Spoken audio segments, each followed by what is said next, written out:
Hello and welcome back to the channel. In today's video I wanted to go through how I process my images through Adobe Lightroom. I thought it'd be an interesting video because I've got a couple of photography videos out on the channel now. So yeah, I just want to talk you through how I go about processing images and how I get the style that I usually go for.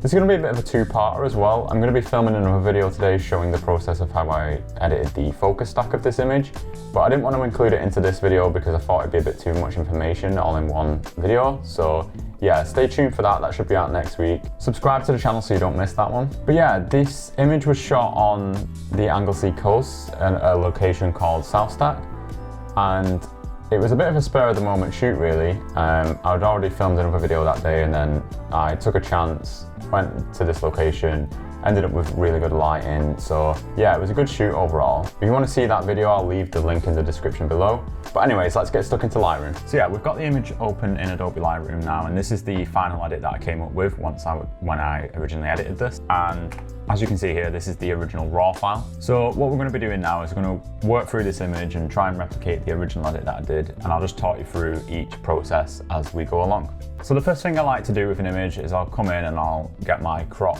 sorted out first.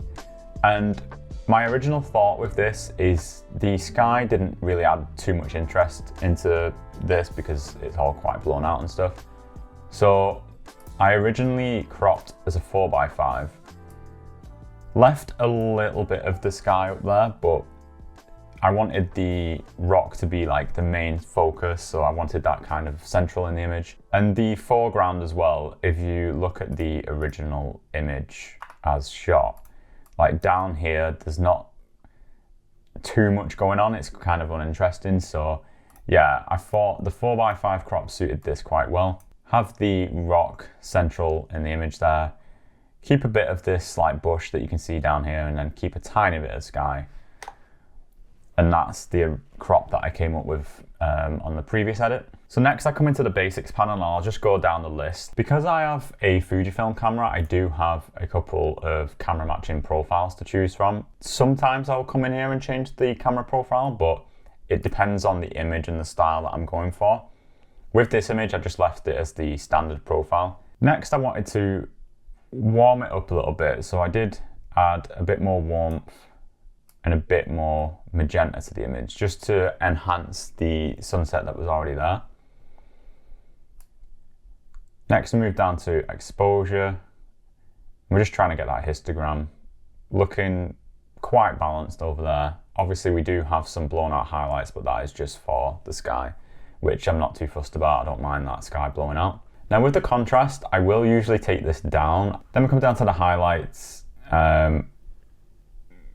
Obviously we could pull that back and get a bit of that sky, but as you can see, there's not really much detail there anyway. There's not really anything interesting. So I'm going to pull back the highlights slightly just to retain a bit of detail around here. I think that's about right. Shadows will bring up slightly, just because I think the shadows are quite balanced anyway, and I don't want it to look too HDR. Whites, I'll bring those up. I usually bring them between 25 and 30%. Then the blacks will bring them down a little bit, and probably about there is about right. These three options here, I usually tend to leave. I don't usually deal with texture, clarity, or dehaze. Dehaze I might use if I wanted to have a bit more of a softer image, and I probably will use dehaze on a graduated filter in a moment. But the rest of those I just don't usually touch. I don't find much use for them. Vibrance, I usually come in and go around +15 or +20, but then I will take some of the saturation away. So maybe -15, something like that. Next we come into the tone curve. So the tone curve is a great way to adjust the shadows, midtones and highlights in your image. And usually I'll create these three starting points and I'll add a little bit of brightness, bring the midtones up a little bit, drop the shadows slightly. Now I know that has added a lot of contrast that I said I didn't want earlier, but then what I tend to do is bring these blacks up just to add a bit of that like faded matte look. I do really like that look in my images. So probably about there. And now that I've done that, I'm probably going to come back and take some more contrast out, bring the shadows up a little bit more. So something like that. Next, we come into calibration. This is quite a good tool just to get the base colors kind of right. And what I'll tend to do with this is I'll go like really extreme to see what it's actually going to do, and then see kind of what I want in my image then. So that's just adding a little bit more of a magenta tint, which I think looks quite good in this image. Then we come into the red primary, and you can see that's messing with like the yellows and the reds. I'm probably not going to touch that really because I'm not too keen on either side of that slider. Then we come into the green hue, and that just adds like a bit of orange into the yellows and the greens. So I'm actually going to add a little bit of that. Then we come into the blue, and that's just, again, adding a little bit more of that orange glow. So I'm going to add a little bit of that too. So as you can see, there's before and after. It's just a very, very subtle change. I don't tend to go too high with those sliders, but I do like the orange that it's added there. It's got rid of that like greeny tint. So I do quite like that. Next, we come down into the color mixer, and sometimes your HSL slider might look like this, but I like to have it as color so I can just go on to each individual color and mess with the sliders in there. So I'll just go through the range here. Again, I'll sometimes bump the saturation up really high just to see what it is actually affecting, and then tweak from there. So the reds are not affecting too much. The oranges obviously are affecting quite a lot of this image, so I will add a bit of luminance to that, bring them into the red channel a little bit more. The yellows, obviously, again, quite a lot of this image, so again I might add a little bit more luminance, bring the hue over to the oranges a bit. The greens are more down towards the bottom of this image, so I want to take some of that cyan out of those greens. Then the cyan's more just like, as you can see, it's like the shadows on this rock. So I might bring the saturation down in those, bring the luminous up, just add a little bit of contrast into that rock. The blues obviously affecting the water and a little bit more of the rock, so I will bring the saturation up, but bring the hue over to more like a cyan, just to give it a bit more of a lighter look. And then we'll darken that off a little bit. Actually, I don't really like what that's doing to the rock there, so maybe we'll do some local adjustments to the rock in a moment. Then you've got the purples, which are only really affecting the flowers in this bush here, and the magenta, again, are only really affecting the little flowers that are in the bush here. Color grading, I don't tend to use this too much. It is sometimes quite nice to add a little bit more blues into the shadows and a little bit of warmth into the highlights, so I might actually use those.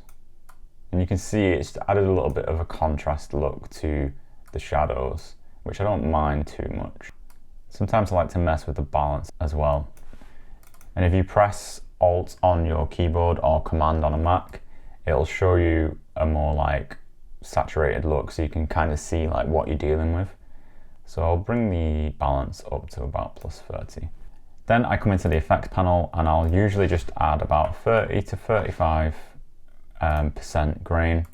And if we just zoom in, you can see what that's doing there. I just find that it gives a bit more texture to the image, and it just looks a little bit nicer for me. So yeah, that's everything for the basic adjustments, but as I mentioned earlier, I think we could do with doing a few more local adjustments around here. As I say, I'm not a big fan of how the blue is looking on this rock here, so if we come into the masking tool options here, these tools are like really powerful these days. So what I would tend to do with something like this is I would grab the objects tool, and I would go into the rectangle select, and I would just drag that across the rock, and it's done a pretty good job of masking most of the rock out there. But what I will then do, if it doesn't fully get everything that I need, I will come in and click on the add button, and then you can add anything else to this masking layer. So I will bring in the brush. I'll just brush the extra bit of that rock in there. Don't have to be too neat with this. I'll just feather around this selection as well, just a little bit, so it's not got quite a hard edge there. So now that we've got the rock selected, I'm going to come in here and I might add a little bit of warmth to the rock. Maybe I will desaturate it slightly. If we come into the tone curve, and this is something I forgot to mention earlier, you can go into the red, green and blue channels with these curves and affect the colors. So for instance, with this rock, if we go into the blue channel, I can create 3 points again. And this will now affect the colors in the highlights, midtones and shadows. So if we bring the midtones down a little bit and the shadows down a little bit, if we just turn that on and off, you can see that it's now got rid of some of that blue that was added earlier on. And if we just turn the mask on and off right now, you can see that's before and after, before and after.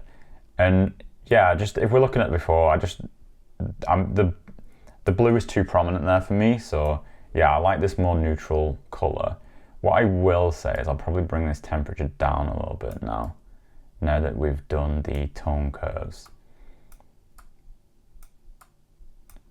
Yeah, I think I'm quite happy with that around there. Then, as I mentioned earlier, we can take a linear gradient, and if we drag it over the sky like this, now obviously at the moment you can see that it's affecting the sky, but also the land here with the lighthouse on it, and we don't really want it affecting that. So what you can do is you can come into here and click these 3 dots, and if you go intersect mask with, you could then have some options to intersect this mask. And what we'll do is we'll come into luminance range. And if we then use this dropper tool to click on the brighter area in the corner here, and you'll see that it's now come away from the island here, and you will get this slider up in the top corner here, and you can adjust this, and this obviously adjusts the amount of masking that is being done to the mask here. So if we push this right back, this is more like the feather, this second option here, but if we push that to around there, we now have most of the sky selected. I know it's still on the lighthouse slightly there, but it shouldn't affect things too much. So then what I want to do is I want to come into the effects and go down to dehaze, and we just want to add, well, take away the dehaze. So if you go into the minus, it starts to add more haze. Obviously if you go higher up, it starts to dehaze and get rid of all the haze that was in the background there. So just want to come down to about -20, probably bring the highlights up a bit. And another thing I might do is I might add a bit of tint. So if we put that on really strong, you can see that it's kind of mimicking the sunlight glow there. So if we just add a little bit of that, maybe +22. If we turn that off and then back on again, off and on, it's just adding a little bit of glow into the background there, which I quite like. And then one more thing I like to do with some of these images is, because this foreground here is still not super interesting, we want the focus to be on the rock first and then into the island where the lighthouse is. So I like to get a linear gradient, just stretch it up like that. It doesn't really need to be straight on this image. Pull it down. And then if we lower the exposure, it just adds a little bit of, whoops. Let's try and bring this up a little bit. Sorry about this. And make it a little bit stronger. But as you can see, if we turn this off and on, it just takes away the distraction of the bottom layer of that image. So yeah, I usually like to do that with most of my images. It depends what's in the foreground, I suppose, but with this image, because most of that bottom area is not super interesting, I don't mind just darkening that off, and then it kind of naturally leads the eye more towards the rock in the center of the image. So yeah, that's basically how I edit my images.